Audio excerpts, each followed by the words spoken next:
Hello everyone, astro with M Singh में मैं अपने सभी व्यूअर्स का बहुत बहुत स्वागत करती हूँ। आज मैं आपके लिए जो वीडियो लेकर आई हूँ ये है चंद्र ग्रहण 2024 साल का पहला चंद्र ग्रहण, जो कि 25 मार्च 2024 को पड़ेगा। 25 मार्च को जो चंद्र ग्रहण पड़ने वाला है ये कन्या राशि में पड़ने वाला है।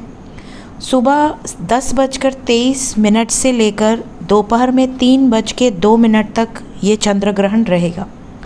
क्योंकि भारत में दिन रहेगा इसलिए यहाँ पर आप विजिबल नहीं है, आप देख नहीं सकते, लेकिन इफ़ेक्ट ओवरऑल आपके एनर्जीज़ पर पड़ेगी। इस चैनल पे मैं राशि के अकॉर्डिंग और मेरे दूसरे channel tarot with M Singh पे मैं टैरो के अकॉर्डिंग गाइडेंस आपको प्रोवाइड करूँगी। एरीज से लेकर पाइसेस तक, मेष राशि से लेकर मीन राशि तक सभी 12 राशियों पर क्या इफ़ेक्ट पड़ेगा ये हम इस वीडियो में देखने की कोशिश करेंगे। अब अगर मैं बात करूं तो जिन भी जातकों के बर्थ चार्ट में लग्न कुंडली में काल सर्प योग बना हुआ है या चंद्रमा किसी न किसी मेलेफिक प्लैनेट से कंजंक्ट है, जैसे चंद्रमा और राहु का कंजंक्शन है, या चंद्रमा और केतु का कंजंक्शन है, या चंद्रमा और शनि का कंजंक्शन है, विष योग बना हुआ है, या काल सर्प योग से अगर आप ग्रसित हैं, तो ऐसे जातकों को थोड़ा सा ज़्यादा सतर्क रहने की ज़रूरत है। कुछ न कुछ sudden events, even vivid dreams आपको आ सकते हैं। ड्रीम्स के माध्यम से भी आपको चैनलिंग हो सकती है। बात करेंगे मेष राशि से लेकर मीन राशि तक सभी राशियों पर क्या इफ़ेक्ट पड़ सकता है। तो सबसे पहले मेष राशि या मेष लग्न अगर आपका है तो आपके 6वें घर पर ये इफ़ेक्ट करेगा। सबसे पहले देखिए, 6वां घर रोग, ऋण और शत्रु का है, तो यहाँ पर आपको अपने हेल्थ का बहुत ध्यान देना है, एंग्जाइटी से बचना है, स्ट्रेस से बचना है। बीपी की प्रॉब्लम अगर आपको है तो थोड़ा ज़्यादा सतर्क रहें। हेडेक या माइग्रेन की समस्या बनी रह सकती है। साथ ही साथ छोटी छोटी बातों पर गुस्सा आ सकता है। मून रिप्रेजेंट मदर, यहाँ पर हो सकता है मदर से रिलेटेड कोई न्यूज़ आपको मिले, या तो मदर से अगर आप दूर रहते हैं तो मदर से मुलाकात हो सकती है, मदर की तबीयत ख़राब हो सकती है, इस तरह की खबर आपको मिल सकती है। छुपे हुए शत्रु सामने आ सकते हैं, कोई ना कोई ऐसा है जो आपसे जेलसी रखता है, आपसे चिढ़ता है, ऐसे लोगों से सतर्क रहें। सडन अनएक्सपेक्टेड गेन्स भी आपको हो सकते हैं। बात करें अगर हम वृषभ राशि या वृषभ लग्न वालों के लिए, तो आपके 5वें घर पर ये इफ़ेक्ट करेगा। 5वां घर देखिए आपके क्रिएटिव टैलेंट्स का है, आपकी लव लाइफ का है, आपके क्रिएटिव टैलेंट्स के अलावा आपके बच्चों का है, एजुकेशन का है। तो यहाँ पर आपके इन क्षेत्रों में इफ़ेक्ट देखने मिल सकता है। अगर आप प्रेग्नेंट हैं तो मैं आपको हमेशा रिकमेंड करूँगी कि कभी भी कोई भी ग्रहण हो, प्रेग्नेंट लेडीज़ को हमेशा घर के अंदर रहना चाहिए, चाहे दिन में हो रात में हो, आपको उस टाइम पे घर के अंदर ही रहना चाहिए। कोशिश करें कि खाना जो आप खाने वाले हैं वो आप ग्रहण के समय पर खाना न खाएं, ग्रहण के समय पर किचन खाली रखें। 10-23 से ग्रहण शुरू होगा, उसके पहले ही आपको 25 तारीख को लंच कर लेना चाहिए, ये ज़्यादा इम्पॉर्टेंट है। ठीक है, हो सके तो 10 बजे के बाद से दोपहर में 3:30 बजे तक किचन में कुछ पका कर ना रखें। ठीक है, साथ ही साथ अगर आप लव लाइफ में हैं, आपका कोई लव अफेयर है, तो उसमें आपको सडन डिटैचमेंट फील हो सकती है। कोई ना कोई वहाँ पर आपको सतर्कता बरतने की ज़रूरत है। अगर आप कोई बड़ा रिस्क ले रहे हैं, बिना सोचे समझे कोई रिस्क शेयर मार्केट में, म्यूचुअल फंड्स में, या सडन कोई इन्वेस्टमेंट करने का प्लान कर रहे हैं, तो फ़िलहाल चंद्र ग्रहण से लेकर 10 दिन तक कम से कम ऐसा कोई डिसीजन ना लें। ठीक है, बात करें मिथुन राशि या लग्न वालों की, अगर आपका जेमिनाई राशि है या जेमिनाई असेंडेंट है तो आपके 4th हाउस में ये इफ़ेक्ट करेगा। 4th हाउस देखिए आपके माता का है, साथ ही साथ आपके घर का है, डोमेस्टिक लाइफ का है।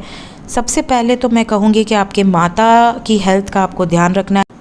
हो सकता है कि माता से आपकी छोटी मोटी आर्ग्यूमेंट हो जाए, बहस हो जाए, या माता का मूड स्विंग रहे बहुत ज़्यादा, इवन हेल्थ प्रॉब्लम उनकी हो सकती है।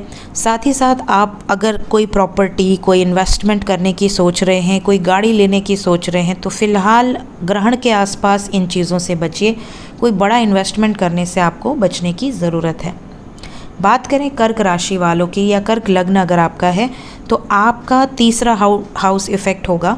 तीसरा हाउस देखिए आपके एफर्ट्स का है, आपके स्ट्रेंथ का है, आपके छोटे भाई बहनों का है, आपकी कम्युनिकेशन का है। तो यहाँ पर सबसे पहला इफ़ेक्ट तो देखिए आपके छोटे भाई बहन से आपको किसी तरह का वाद विवाद से बचना है। साथ ही साथ कोई सडन डिसीजन नहीं लेना है। कोई एग्रीमेंट अगर आप साइन करने वाले हैं, कोई डॉक्यूमेंट अगर आप साइन करने वाले हैं तो फ़िलहाल आपको ग्रहण के टाइम बचना चाहिए, बहुत ज़्यादा रिस्क मत लीजिए। साथ ही साथ अपनी वाक शक्ति, जो भी आपका कम्युनिकेशन है, उस पर आपको थोड़ा सा सतर्क रहने की ज़रूरत है। अगर आप कोई शॉर्ट जर्नी कर रहे हैं तो आपको जर्नी में अपना बहुत ध्यान रखना है, आराम आराम से ड्राइव करें। स्पेशली हाथ में चोट लगने की संभावना भी बन सकती है। बात करें लियो राशि या लियो लग्न वालों के लिए, अगर आपकी सिंह राशि है या सिंह लग्न है तो आपके दूसरे भाव में ये ग्रहण लगेगा। दूसरा भाव देखिए आपके घर का है, साथ ही साथ आपके सेविंग्स का है। तो अगर आप कोई सेविंग्स रखते हैं तो उसको सडनली उस पर कोई इफ़ेक्ट पड़ सकता है। अपनी सीक्रेट्स सबसे शेयर ना करें, बचें। फैमिली मैटर में थोड़ी सी प्रॉब्लम आपको फेस करनी पड़ सकती है। हो सकता है फैमिली में किसी तरह का कलह या कलेश का माहौल बन जाए। साथ ही साथ आपकी आँखों में या आपके दांतों में तकलीफ़ बनी हो सकती है। फूड पॉइजनिंग का खतरा भी बन सकता है, तो कोशिश करें ऐसे समय में बाहर का खाना अवॉइड करें। बात करें कन्या लग्न या कन्या राशि वालों के लिए, तो देखिए आपके तो पहले ही घर में ये इफ़ेक्ट होगा क्योंकि कन्या राशि में ही चंद्र ग्रहण है।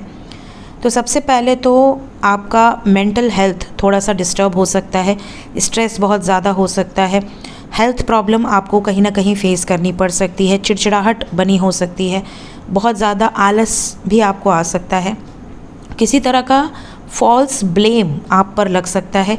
सडन कोई डिसीजन लेने से बचें और सडन रिएक्ट करने से भी बचें।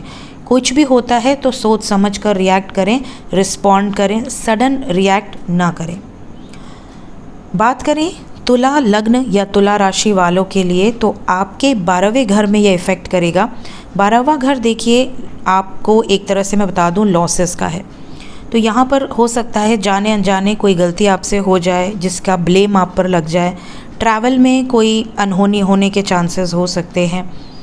यहाँ पर बेफिजूल के खर्चे आपके ऊपर आ सकते हैं।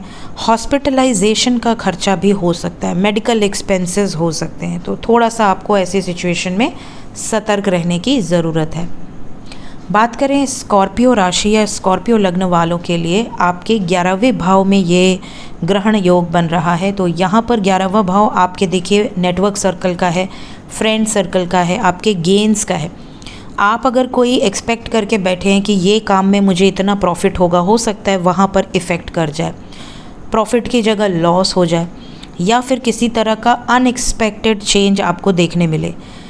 किसी न किसी कारण से आप स्पॉटलाइट में बने रह सकते हैं, या तो कोई तारीफ़ की वजह से या किसी बदनामी की वजह से। साथ ही साथ आपके दोस्तों से भी सतर्क रहे इस टाइम पीरियड में। हो सकता है कि आपके दोस्तों से आपको कोई ख़तरा पड़ जाए, या कहीं दोस्तों से आपने कुछ एक्सपेक्ट किया है वहाँ पर आपको धोखा मिल जाए। कोई भी बड़ा इन्वेस्टमेंट करने के पहले इस समय पर आपको थोड़ा सा सतर्क रहने की ज़रूरत है। हो सके तो 25 मार्च से कम 5-7 दिन वेट करके फिर आप इन्वेस्टमेंट के बारे में सोच सकते हैं। बात करें धनु राशि या धनु लग्न वालों के लिए, तो आपके 10th हाउस में, आपके करियर के हाउस में ये ग्रहण लग रहा है। तो सबसे पहले तो देखिए करियर क्षेत्र में हो सकता है कि आपका मन न लगे, आलस आए, या फिर आपके कोई क्लाइंट हो, कोई प्रोजेक्ट आप काम कर रहे हों, या आपके जो बॉस हैं उनसे किसी तरह का वाद विवाद हो सकता है। तो इस वाद विवाद से आपको बचना है। साथ ही साथ आपकी इमेज पर किसी तरह के एलिगेशंस लग सकते हैं। हो सकता है कि आपकी इमेज पर कोई दाग लग जाए। बेफिजूल के खर्चे भी आपके हो सकते हैं। जॉब के लिए अगर आप ट्राई कर रहे हैं तो इस समय पर हो सकता है कि जो रिज़ल्ट है वो बहुत ज़्यादा पॉजिटिव ना मिले। कोशिश करें कि ग्रहण के बाद कम से कम 5 दिन के बाद जॉब के लिए आप ट्राई कर सकते हैं। बात करें मकर राशि या मकर लग्न वालों के लिए, आपके 9वें भाव में ये ग्रहण योग बन रहा है। तो 9वां भाव में देखिए आपके पिता की हेल्थ प्रॉब्लम हो सकती है, पिता से किसी तरह का वाद विवाद हो सकता है।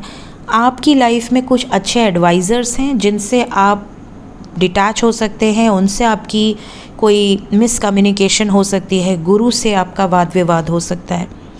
साथ ही साथ अगर आप ट्रैवल कर रहे हैं स्पेशली लॉन्ग जर्नी, तो आपको बहुत सतर्कता बरतने की ज़रूरत है, कोई ना कोई मिस हैपनिंग हो सकती है। दुश्मनों से सतर्क रहें, हड़बड़ी में कोई गलत डिसीजन ना लें, हो सके तो भगवान शिव का दर्शन करें और गणेश जी की आराधना ज़रूर करें। कोई ना कोई मंत्र जाप, जो भी इष्ट हैं आपके, उनका बीज मंत्र का जाप ज़रूर करें।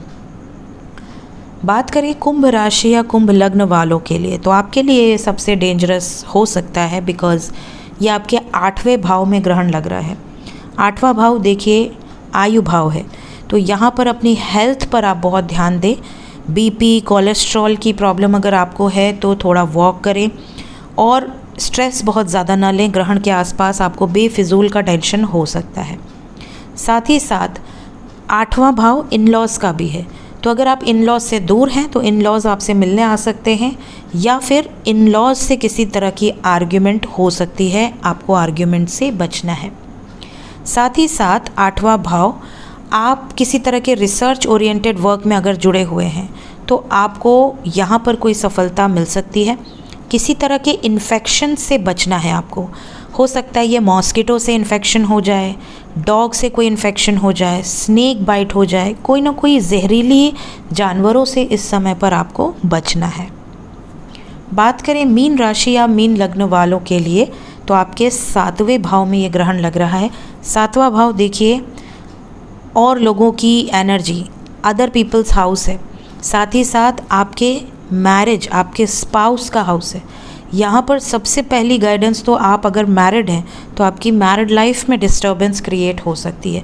सडनली कोई मिसअंडरस्टैंडिंग होना, बिना बात के आर्ग्यूमेंट्स होना, मूड ख़राब होना। अगर बिज़नेस पार्टनर है, बिज़नेस पार्टनर से कोई बात पे कहा सुनी हो जाना, या फिर किसी तरह का ब्लेम लग जाना, एलिगेशन लग जाना, इस तरह की पॉसिबिलिटी हो सकती है। सडन गेन्स भी हो सकते हैं।